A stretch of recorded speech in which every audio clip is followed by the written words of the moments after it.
So I'm new at the CopyCamp, but I really like the concept of apologizing. So I should apologize you twicely because first I'm a lawyer, and secondly it's late and you are probably hungry, and I'm going to talk about food for about 10 minutes. So please be patient. And I'm really happy that food law is on the CopyCamp this year.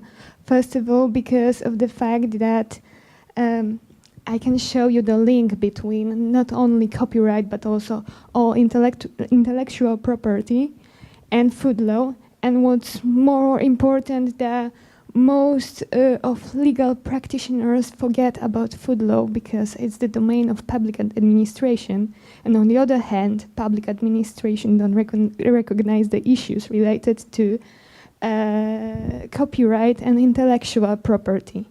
So first of all, I would like to use your hunger in order to introduce you to a food law.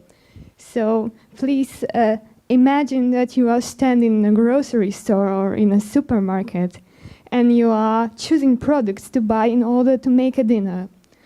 Ham, bread, wine, cheese. I mean, we've all been there, haven't we?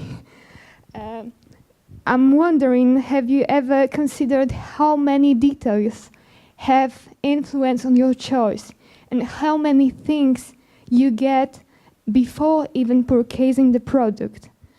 I'm not talking about the price only, but name, ingredients, nutrition declaration, use by date, and many, many more. But the most important seems to be the label. You are standing in a grocery store right now. The most important seems to be the label. It's the sticker on the bottle or in some kind of other package that shows information about all the informations that you can get, all the information that are regulated in EU law. Because of course food law is regulated also in national laws. However, I'm here to concept more on European Union regulations. What's more, I want to focus on the economic interests of consumers because we all connect food with health. It's of course the basic product for us, but what's more important, we spend money on that, so it's also related to our economic interests. In Polish law, there is a special term. It's called commercial quality, that refers to certain attributes of product, like taste, like smell, like consistency, but also legal requirements that every product should meet. What's more important, if producer declared something on the package, it also should be well, true. But we need to talk about the copyright. So where is copyright in that? According to, I'm forgetting about that all the time. According to EU regulations, the name shall not be replaced by the name protected by intellectual property law. Therefore, the food name, it's something that we get under the mark or behind the bottle, not in the front of. We all know this famous bottle, we all know this brand. We all know that there are many copyright laws related to this product. For example, the design of its bottle, or the logo, or the commercials. So when somebody tried to copy that, it breaches copyright law. But not only copyright law, but because if I want to use this bottle in my product, isn't that misleading for a consumer? Isn't, well, seeing something similar, you will choose it and you will think that it's that product.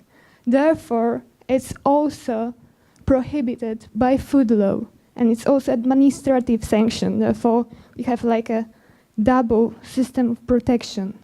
The consumers are protected, but also the manufacturer can be protected because of that fact.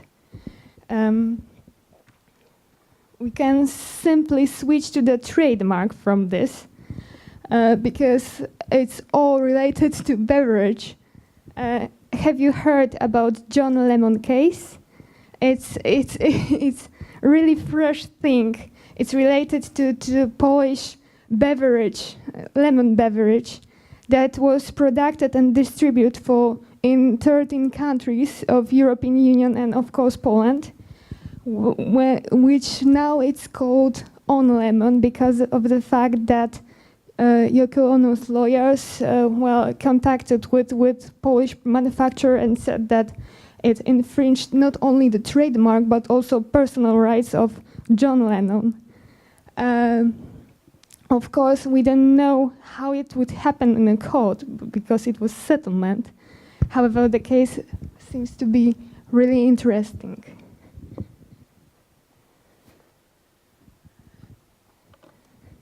Other example of intellectual property influence on food law is geographical indication and appellation of origin system.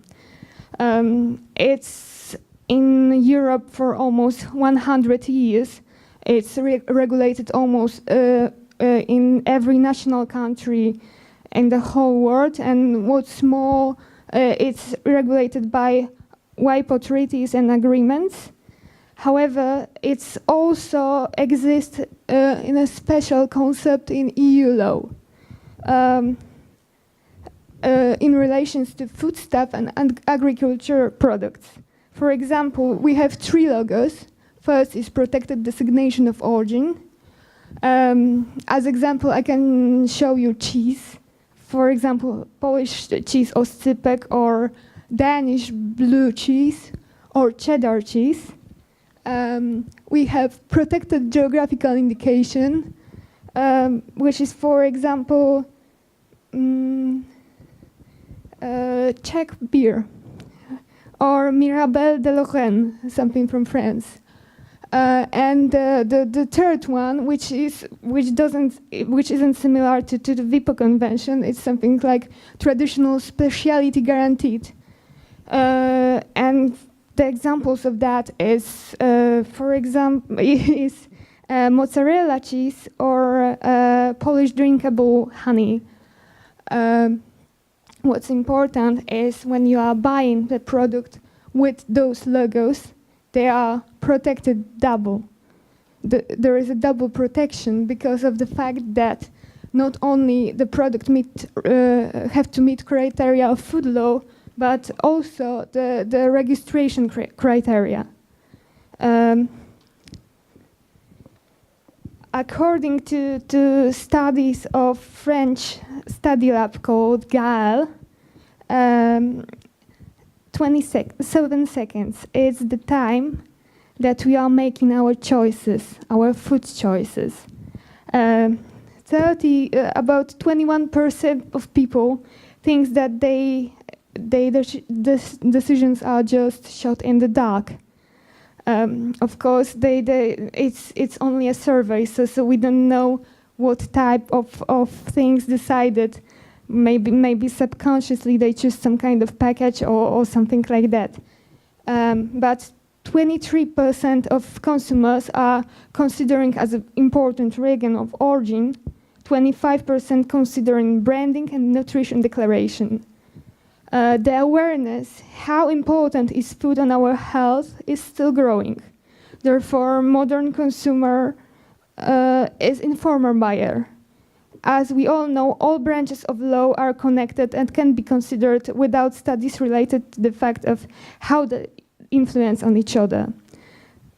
Food law and intellectual property law have many common points that helps protect not only consumers but also producers. Of course, as a consumer, we need to remember to read the label and be aware. But as a people interested in intellectual property law, we need to remember that the system of protection of food is really complicated for producers, for manufacturers, for importers. And it's good to have a dialogue between intellectual property law and food law experts in order to find a common point and how to resolve this problem. Thank you very much.